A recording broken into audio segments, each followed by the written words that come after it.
Arya grew frantic, forcing her way to the front of the crowd. She was shoved up against the stone of a plinth. She looked up at Baelor the Blessed, the Septon King. Sliding her stick sword through her belt, Arya began to climb. Her broken thumbnail left smears of blood on the painted marble, but she made it up and wedged herself in between the king's feet. That was when she saw her father. Lord Eddard stood on the high Septon's pulpit outside the doors of the sept, supported between two of the gold cloaks. He was dressed in a rich grey velvet doublet with a white wolf sewn on the front in beads, and a grey wool cloak trimmed with fur. But he was thinner than Arya had ever seen him, his long face drawn with pain. He was not standing so much as being held up. The cast over his broken leg was grey and rotten. The High Septon himself stood behind him, a squat man, grey with age and ponderously fat, wearing long white robes and an immense crown of spun gold and crystal that wreathed his head with rainbows whenever he moved. Clustered around the doors of the sept in front of the raised marble pulpit were a knot of knights and high lords. Joffrey was prominent among them, his raiment all crimson silk and satin patterned with prancing stags and roaring lions, a gold crown on his crown. His queen mother stood beside him in a black mourning gown slashed with crimson, a veil of black diamonds in her hair. Arya recognized the Hound, wearing a snowy white cloak over his dark grey armor, with 4 of king guards around him. She saw Varys the eunuch gliding among the lords in soft slippers and a patterned damask robe, and she thought the short man with the silvery cape and pointed beard might be the one who had once fought a duel for mother. And there, in their midst, was Sansa, dressed in sky blue silk, with her long auburn hair washed and curled, and silver bracelets on her wrist. Arya scowled, wondering what her sister was doing here, why she looked so happy. A long line of gold-cloaked spearmen held back the crowd, commanded by a stout man in elaborate armor, all black lacquered in gold filigree. His cloak had the metallic shimmer of true cloth of gold. When the bell ceased to toll, a quiet slowly settled across the great plaza, and her father lifted his head and began to speak. His voice, so thin and weak, she could scarcely make him out. People behind her began to shout, "What?" and "Louder!" The man in the black and gold armor stepped up behind father and probed him sharply. "You leave him alone!" Arya wanted to shout, but she knew no one would listen. She chewed her lip. Her father raised his voice and began again.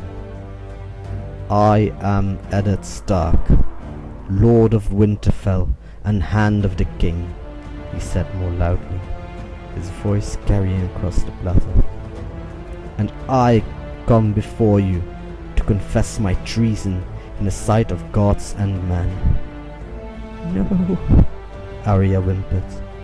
Below her the crowd began to scream and shout. Taunts and obscenities filled the air. Sansa had hidden her face in her hands. Her father raised his voice still higher, straining to be heard. "I betrayed the faith of my king and the trust of my friend Robert," he shouted. "I swore to defend and protect his children.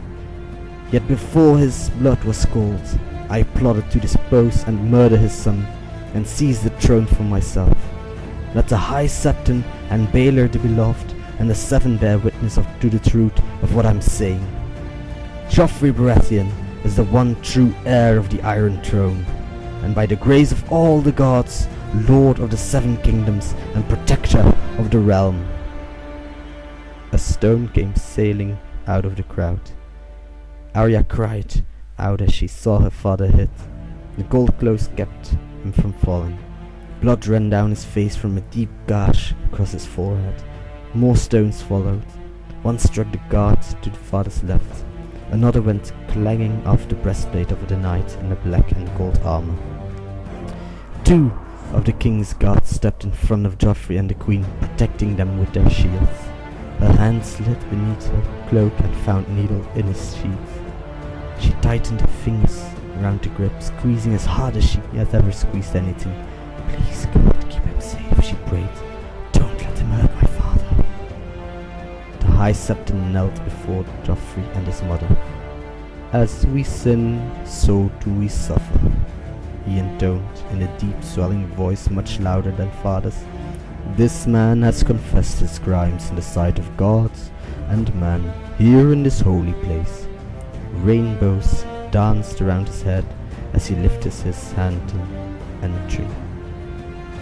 "The gods are just, yet blessed Baelor taught us that they are also merciful. What shall we be done with this traitor, your grace?" 1,000 voices were screaming, but Arya never heard them. Prince Joffrey, no, King Joffrey stepped out from behind the shields of his king guard. "My mother bids me let Lord Eddard take the black, and Lady Sansa has begged mercy for her father." He looked straight at Sansa then and smiled, and for a moment Arya thought that the gods had heard her prayer, until Joffrey turned back to the crowd and said, "But they have the soft hearts of women. So long as I am your king, treason shall not be unpunished. Sir Ilyn, bring me his head." The crowd roared, and Arya felt the statue of Baelor rock as they surged against it.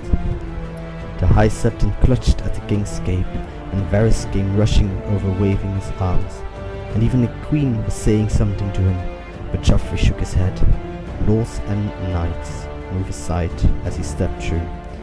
Tall and fleshless, a skeleton in iron mail, the king's justice. Dimly, as if from far off, Arya heard her sister scream.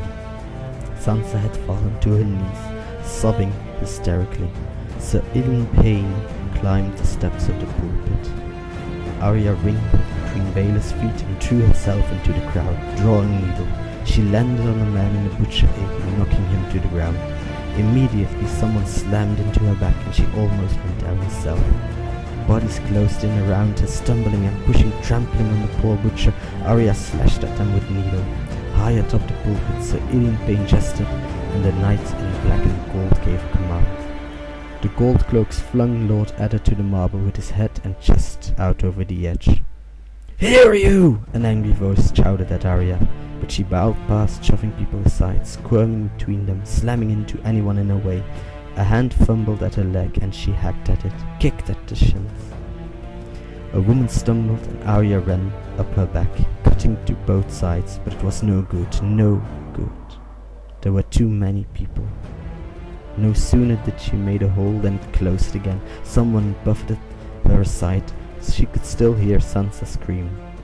Sir Ilyn drew a two-handed great sword from the scabbard on his back, and as he lifted the blade above his head, sunlight seemed to ripple and dance down the dark metal, glinting off an edge sharper than any razor. "Ice," she thought. "He has ice!" Her tears streamed down her face, blinding her, and then a hand shot out of the press and closed round her arm like a wolf trap, so hard that Needle went flying from her hand. Arya was wrenched off her feet. She would have fallen if he hadn't held her up as easy as if she were a doll. A face pressed close to hers, long black hair and tangled beard and rotten teeth. "Don't look," a thick voice snarled at her. Arya sobbed. The old man shook her so hard her teeth rattled. "Shut your mouth and close your eyes, boy." Dimly, as if from far, far away, she heard a noise, a soft sighing sound, as if a million people had let out their breath at once.